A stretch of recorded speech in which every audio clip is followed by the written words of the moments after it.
recording tunaipiga tena yenye hisia na tamu zaidi. Tutachagua moja kati ya hii au ile ipi ya kuitumia.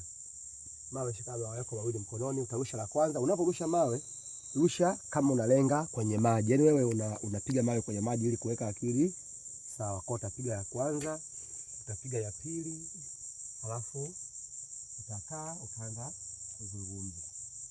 Hisia nyingi, usifikirie ndio kwa pembeni. Ndio kwa pembeni hawa, jaribika kitu chako au watojua hiyo. Stand by. Rolling and action.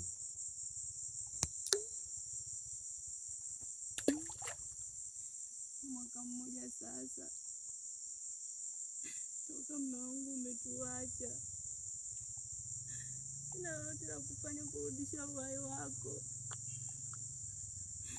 Naenda kukuombea kwa Mungu akupe makazi mema huko ulipo.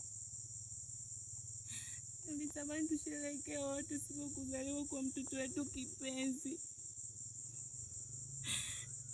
Najua kilo kimwili hapo